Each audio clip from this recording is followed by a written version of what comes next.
নমস্কার, আমি শুভব্রত চন্দ্র চৌধুরী পিকু। বীজপুর চতুর্থ সূত্র সাংস্কৃতিক চক্র আমাদের নাটকের দল। গত 3 বছর ধরে আমরা কাজ করছি, নাটকের সাথে আছি। ইতিমধ্যেই আমাদের নতুন নাটক সাইক্লোন নৈহাটি ঐকতান মঞ্চে গত 21শে নভেম্বর আমরা প্রথম মঞ্চায়ন করি এবং অভূতপূর্ব সাড়া পাই দর্শকদের কাছ থেকে। গত 7 ডিসেম্বর এবং 8 ডিসেম্বর যথাক্রমে ঋত্বিক সদন কল্যাণীতে এবং কলকাতার তপন থিয়েটারে আমরা নাটকটি মঞ্চস্থ করি। আবারও দর্শকদের অভূতপূর্ব সাড়া পাই। যে প্রয়োজনে এসেছি সেটা হচ্ছে আপনারা আপনাদের শহরে একটু খেয়াল রাখুন, সজাগ থাকুন। যে কোনো সময় যে কোনো দিন আছড়ে পড়বে আপনার শহরে সাইক্লোন। আপনারা নাটকটি দেখুন। নাটকটি রচনা এবং নির্দেশনা দিয়েছেন শান্তনু মজুমদার। নাটকটির আলো এবং মঞ্চ রূপায়ণ করেছেন দেবাশিস এবং নাটকটির সামগ্রিক পরিকল্পনা ও রূপায়ণে আমি এবং নাটকটির মিউজিক আবহ সঙ্গীত আমার এবং আমার সাথে সহযোগিতায় ছিলেন আমাদের পরিচালক শান্তনু মজুমদার। আপনাদের কাছে বিশেষ অনুরোধ, আপনারা নাটকটি দেখুন। ধন্যবাদ, নমস্কার।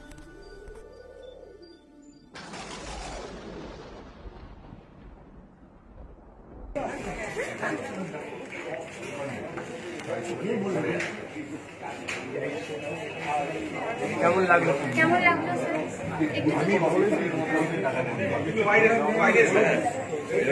সে কথা একটু বলো, দাঁড়াও বলো। না, বীজপুর চতুর্থ সূত্রের সাইক্লোন নাটকটা আমার দেখার ইচ্ছেই ছিল। এর আগে একটা আনন্দবাজারেও বেরিয়েছিল এবং তোমার আমন্ত্রণে দেখতে আসে সত্যিই মুগ্ধ হয়ে গেলাম। একটা ভিন্ন বিষয় নিয়ে কাজ করা এবং এই মুহূর্তে এটা আমাদের সবচেয়ে বড় সমস্যা। আমরা প্রত্যেকেই লড়তে চাই, লড়াই করতে চাই, কিন্তু আমাদের লড়াই করার জোরগুলো তো থাকে না। সুতরাং এই নাটক দেখে মনে হয় যদি সত্যি সমাজটা এরকম পরিবর্তন হতো, যদি সত্যি সব ঠিক হয়ে যেত ম্যাজিকের মতো, এই আশাটা নিয়েই বেঁচে থাকা আর এই আশাটা নিয়েই তো নাটক করা। আমরাও নাটক করি, বীজপুর চতুর্থ সূত্রও নাটক করেছে। ধন্যবাদ। এই নাটকটা দেখুন, সবারই ভালো লাগবে এটুকু আশা করতে পারি। নামটা বলো নাটকের। আমি সাইক্লোন নাটকটার নাম, এবং আমি বলছি আমি সংস্থাপক শেখর চক্রবর্তী। Thank you. কেমন লাগলো নাটকটা? বর্তমান পরিস্থিতির ওপর লেখা এবং সেটা উপস্থাপনা সত্যি ভালো লেগেছে। Thank you ma'am. একটা অনবদ্য গল্প, মানে গল্পটি বাস্তব জীবনের কিছু ঘটনাকে তুলে ধরা হয়েছে এখানে। অনেক নাটকই দেখি, দেবশঙ্কর হালদারের অনেক নাটক দেখেছি, বাট এই নাটকটা সত্যিই এনজয় করলাম এবং বাস্তব জীবনের একটা ঘটনা তুলে ধরা হয়েছে। আর এরম ভাবেই যদি ম্যাজিক্যালি সমস্ত কিছু আমাদের বাস্তবেও চেঞ্জ হতো বা বাস্তবে এগুলো যদি করতো, তাহলে সত্যিই বোধহয় অন্যরকম সমাজটা তৈরি হতো। আমি সবাইকে অনুরোধ করবো এই নাটকটা দেখবার জন্য এবং সবাইকে এটুকু অ্যাসিওর করতে পারি যে আশা করছি সবার ভালো লাগবে। বীজপুর চতুর্থ সূত্রকে আমি অনেক অনেক ধন্যবাদ জানাই যে এরকম একটা নাটক মঞ্চস্থ করেছে কলকাতা তপন থিয়েটারে। এটুকুই আমি বলতে চাই। একটা দলকে অনেক অনেক শুভেচ্ছা, অভিনন্দন। হাই, শুভম ব্যানার্জি। বেশ ভালো, মানে খুব একটু অন্যরকম ভাবে whatever is happening in the society সেটা দেখানো হয়েছে। তো দ্যাটস গ্রেট, সামথিং রিলেটেবল। আর পারফরমেন্স ওয়াইজ ভেরি গুড। আর ভাই মতলব ভেরি ভেরি রিলেটেবল। যা হচ্ছে আজকে সোসাইটিতে সেটাকে যেভাবে মানে খুব সহজে এক্সপ্রেস করা, সেটা মানে বেসার achievement. Good job.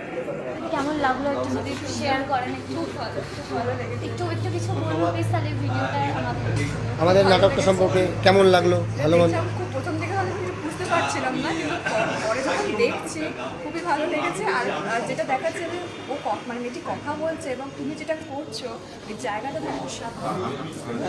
Thank you so much. Thank you. চমৎকার। বলো। আমার এক পাশে সহদর্শক বললেন যে রয়্যাল বেঙ্গল টাইগার মফস্বলে থাকে। গ্লোবালি দেখতে গেলে কোনো মফস্বল শহর বলে কিছু নেই। দুর্দান্ত প্রোডাকশন, এবং আমি অনুরোধ করবো আমার আরো অনেক দর্শক বৃন্দদের এই নাটকটি অবশ্যই যেন দেখা দরকার পড়লে হালি শহরে গিয়েও যে দেখে।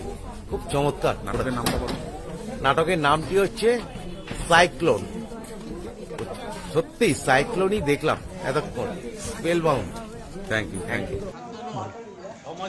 শান্তনু বাবুকে অনেক অনেক ধন্যবাদ এইরকম একটা নাটক উপহার দেওয়ার জন্যে। কেননা আমি দীর্ঘ 40 বছর ধরে নাটক দেখি, কিন্তু মাঝখানে নাটকের যা খরা যাচ্ছিল, এই যে প্রায় 30 জন সামনের মঞ্চে দাঁড়ানোর লোক নেই কার্টেন কলের সময়, এ বহুদিন পর দেখলাম। এবং সবথেকে যেটা বড় কথা, এত জাঁকজমকপূর্ণ নাটক অথচ এত সুন্দর বক্তব্য, এবং শেষটা মার্ভেলাস, ট্রিমেন্ডাস।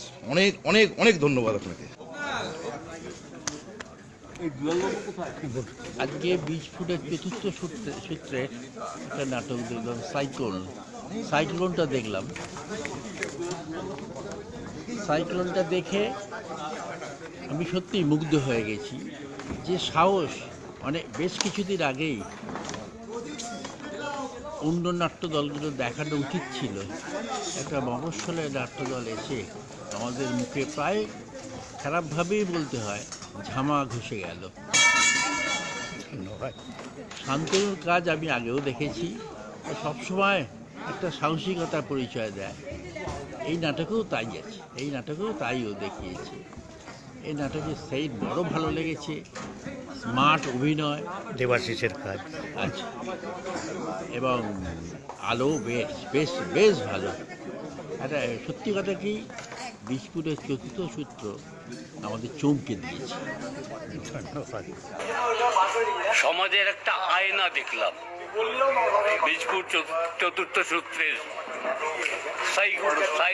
সাইক্লোন মনের মধ্যে ঝড় তুলে দিল। অনেক অনেক বেশি এর প্রযোজনা হোক। মানুষ কথা বলতে চাইছেন না, ভয় পাচ্ছেন। সে ভয়ে ভেঙে সুনামি বেরিয়ে আসুক ঘরে ঘরে। বলুন। সারাক্ষণ নাটকটা দেখলাম। প্রথম কথা বলছি যে suspense, creation of suspense is an art. সেদিক দিয়ে ওরা 70% সফল। 100% সফল হওয়াটা এখন আকাশ ছোঁয়ার মতো, কিন্তু 70% সফল হলেই সেটা একটা বিরাট সফলতা। আর দ্বিতীয় কথা হচ্ছে, এই নাটকটি যেখান থেকে আজকে এখানে মঞ্চায়িত হল, যেখানে তারা থাকেন, আমি জেনে বুঝলাম যে ওটা মফস্বল শহর। তাই এখন মনে হচ্ছে যে রয়্যাল বেঙ্গল টাইগার কলকাতায় থাকে না, মফস্বলেই থাকে। এর মধ্যে দিয়ে আপনারা দর্শক সমাজ, তাদেরকে বোকা ভাবার কোনো কারণ নেই। যেটা বোঝার সেটা বুঝে নিন। এই নাটক যেন আরও প্রদর্শিত হয়। এই নাটক বারবার দেখার নাটক। থ্যাংক ইউ, ধন্যবাদ। আপনার নামটা একটু বলুন। আমি নিবাসের সভাপতি Krishnachandra Dey. Thank you, thank you. আজকে সাইক্লোন দেখলাম, একবারে সাইক্লোনই উঠিয়ে দিয়েছে। মানে এই শর্ট টাইমটাতে মাইন্ড কোনো দিকে দেখতে পাচ্ছি না, একবারে টোটালটা নাটকের উপরে মাইন্ডটা চলে গেছে। এবার দারুণ লেগেছে, দারুণ দারুণ দারুণ। Thank you, thank you. আপনার নামটা একটু বলুন। আমার নাম রতিন দে। গতকাল একটি নাটক দেখলাম, নাটকের নাম সাইক্লোন। নামটা শুনে খুব উত্তেজনা হয়েছিল যে কি দেখব। সত্যি একটি সাইক্লোন দেখলাম, সাইক্লোন ফেস করলাম। খুব ভালো বক্তব্য তুলে ধরেছেন তারা। বীজপুর চতুর্থ সূত্র সাংস্কৃতিক চক্রের প্রযোজনা এই নাটক সাইক্লোন। আমার খুব ভালো বন্ধু সুস্মিতা সেখানে অভিনয় করেছে। সুস্মিতার আমন্ত্রণেই আমি গিয়েছিলাম দেখতে, এবং সুদীপ্তদার অভিনয়ের আমি বরাবর ফ্যান। অনেক দিন আগে থেকে সুদীপ্তদার আমি অভিনয় দেখি এবং ভালোবাসি সুদীপ্তদার অভিনয় আমি ভীষণ। তো যথারীতি সুদীপ্তদা আবার একটা স্টেজে একটা ম্যাজিক্যাল একটা অ্যাপিয়ারেন্স করেছেন। শিপ্রাদির অভিনয় ভীষণ ভালো লেগেছে। একটা নাটকে তো অনেক কিছুই নিয়ে আমরা ফিরি, তো সেরকম সত্যি একটি সাইক্লোন নিয়েই, সাইক্লোন বুকে করে নিয়েই আমি ফিরেছি। খুব সুন্দর অভিজ্ঞতা হয়েছে। আপনারা সবাই আসুন দেখতে। এই নাটকটি কল্যাণী ঋত্বিক সদনে 7 ডিসেম্বর দুপুর 2টো থেকে এই নাটকটি মঞ্চস্থ হবে। আমি থাকার চেষ্টা করব। আমি আবার দেখতে চাই এই নাটকটি। তো এই নাটকটি প্রথম প্রিমিয়ার শো দেখেছি, মানে ওই যে শোটার কথা বলছি সেটা প্রিমিয়ার শো ছিল। তো আপনারা সবাই আসুন, আপনাদের কেমন লাগছে, ভালো খারাপ সেগুলো জানান। নাটক দেখার অভ্যেসটা আবার ফিরে আসুক সবার মধ্যে, এটা চাই। কারণ নাটক কিন্তু আমাদের জন্যই, আমাদের কথাই বলে, আমাদের জন্যই তৈরি হয়। তো আগামী 7th ডিসেম্বর কল্যাণীতে ঋত্বিক সদনে দুপুর 2টো থেকে সাইক্লোন। আশা করি আপনারা আসবেন এই ঝড় ফেস করতে।